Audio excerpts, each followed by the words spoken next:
Bienvenue à tous dans cette nouvelle leçon consacrée à la boîte à merveilles, chapitre 3. Avez-vous déjà ressenti cette curiosité de découvrir ce qui se cache derrière les portes d'un monde rempli d'émotions et de mystères?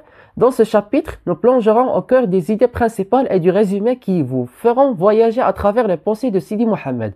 Un enfant sensible et observateur, préparez-vous à explorer les détails fascinants de son univers, où chaque moment est une aventure et chaque objet raconte une histoire. Alors êtes-vous prêt à découvrir les secrets de ce chapitre captivant? Restez avec moi jusqu'à la fin. Vous ne serez pas déçus. C'est parti. Alors nous commençons par les idées principales. On va citer les idées, des idées par des idées. On écrit grand 1, les idées principales.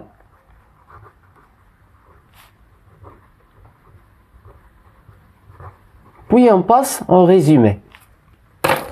La première idée, c'est la vie quotidienne du héros. C'est la description de la vie de Sidi Mohammed. On a des descriptions de la vie de Sidi Mohammed. C'est le narrateur avec sa mère et leur servante Rahma. La deuxième idée, la relation avec le père. On a la mise en lumière des tensions entre le narrateur et son père, distant et absent.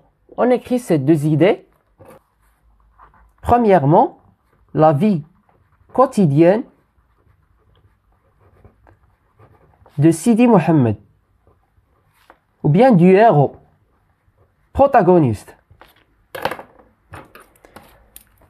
Il y a la description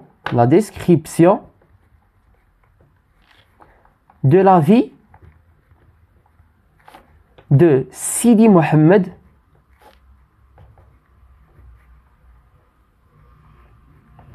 c'est lui-même le narrateur, entre parenthèses, le narrateur avec sa mère et leur servante qui s'appelle Rahma. Et leur servante Rahma. La deuxième idée, on a dit la relation avec son père.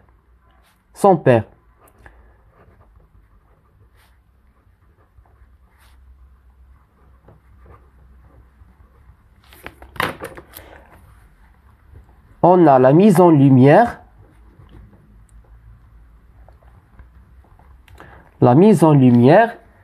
des tensions entre le narrateur, ça veut dire Sidi Mohammed, le narrateur et son père.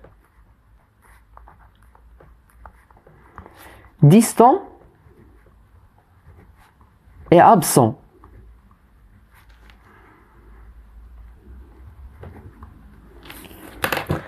La troisième idée, on a la visite à Lalla Khadija. La mère et le narrateur rendent visite à Lalla Khadija, une voisine mystérieuse et solitaire.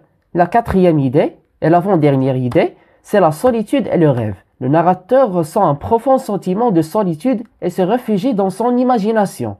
On écrit ces deux idées. On a la visite à Lalla Khadija.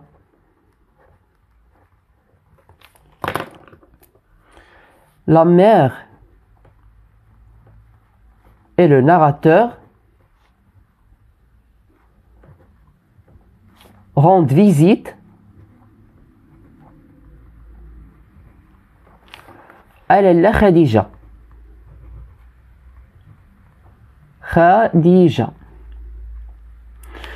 Une voisine qui est une voisine mystérieuse et solitaire. La quatrième idée, comme on a dit, c'est la solitude, le sentiment de solitude et le rêve.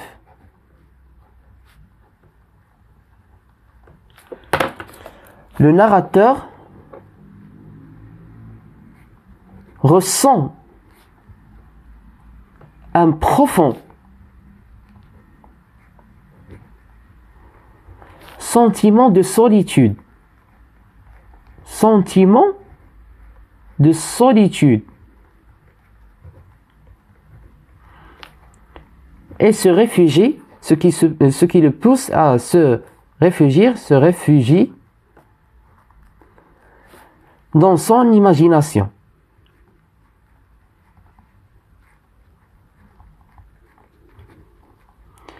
Et la cinquième et la dernière idée, c'est la boîte à merveilles. C'est elle-même la boîte à merveilles. Le narrateur trouve un réconfort dans sa boîte à merveilles, un objet symbolique qui représente son échappatoire.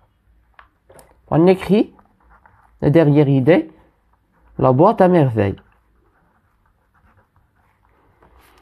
Cinquièmement, la boîte à merveilles.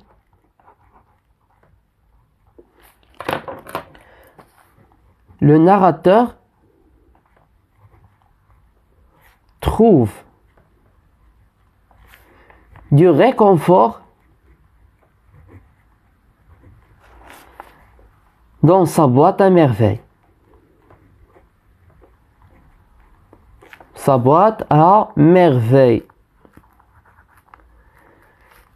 Un objet symbolique qui représente son échappatoire.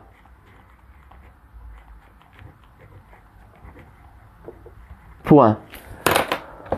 On va regrouper et lier cette idée et les mélanger pour former un résumé du chapitre 3. Presque 5 lignes. Ça va prendre ce résumé. On écrit grand 2, résumé du chapitre.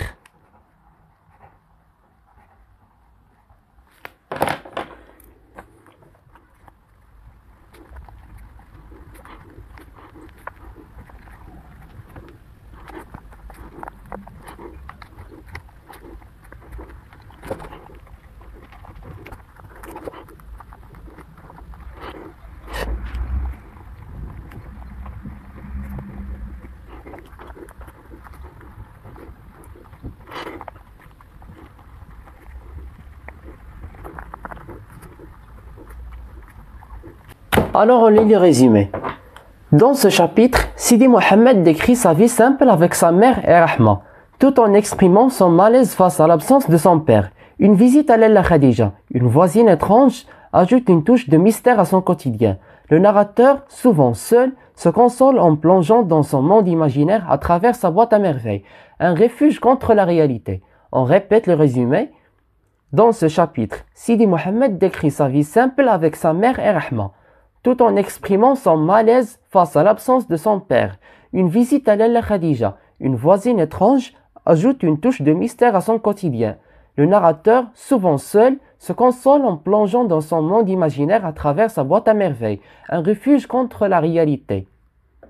On a regroupé les idées de la première idée de décrire la vie simple et quotidienne et familière du narrateur avec sa mère et leur servante, comme on a dit, qui s'appelle Rahma. On a mentionné la relation entre le narrateur avec son père, entre le narrateur et son père. On a cité la visite à Lalla Khadija, leur voisine mystérieuse et solitaire. On a rendu hommage à la solitude et le rêve du narrateur qui ressent une profonde émotion de solitude et il se réfugie dans son imagination à travers la boîte à merveilles qui est la dernière idée, la boîte à merveilles qu'il y en trouve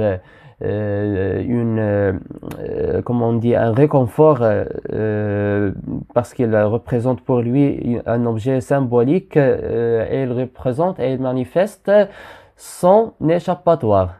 Et ça y est, c'est terminé. Si vous êtes curieux à savoir plus de résumés et des idées principales des autres chapitres de la boîte à merveilles, n'hésitez pas à liker les vidéos, à partager avec vos amis et abonnez-vous à la chaîne YouTube et regardez les vidéos précédentes. J'insiste toujours, même si vous n'avez pas la vidéo et vous n'abonnez pas à la chaîne YouTube, regardez les vidéos précédentes de la boîte à merveilles et des leçons de linguistique. Ça y est, c'est terminé.